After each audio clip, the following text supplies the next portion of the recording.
हे तुमचे 6 trigonometric ratio आहे. या ट्रिग्नोमेट्रिक रेशो मध्ये बघा आता थिटा दिलेला आहे. सपोज हा ट्रायंगल दिलेला आपल्याला ए बी आणि सी. या ट्रायंगल मध्ये आपल्याला काढायची साइन थिटाची व्हॅल्यू. साइन थिटाचा फॉर्म्युला काय आपला opposite side upon हायपोटेन्यूस.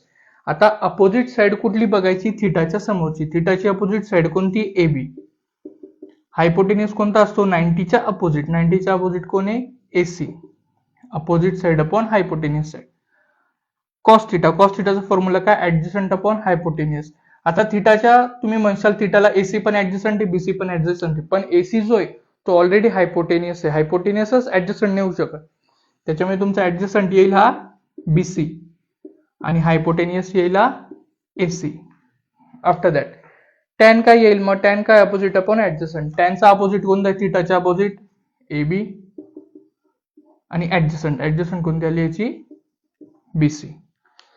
After that हे जे रेशो हे काय येतील? याच्याच अपोजिट येईल. कोसेकची पेअर कोणासोबत आहे? साइनची. मग कोसेक थिटाची व्हॅल्यू काय आली?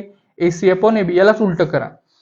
सेक थिटाची पेअर कोणासोबत आहे? कॉस सोबत. Hypotenuse upon adjacent. BC upon AC याची काय येईल? AC upon BC. कॉटची पेअर टॅन सोबत. याचं काय येईल? BC upon AB.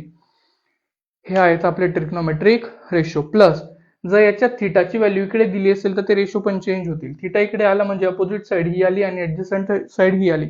हायपोटेन्यूस चेंज होणार नाही. थिटाच्या अकॉर्डिंग ऍडजसंट आणि अपोजिट साइड या दोघं चेंज होतील. हे पाहिलं आपण याचं ट्रिग्नोमेट्रीचं फर्स्ट पेज वरचं बेसिक.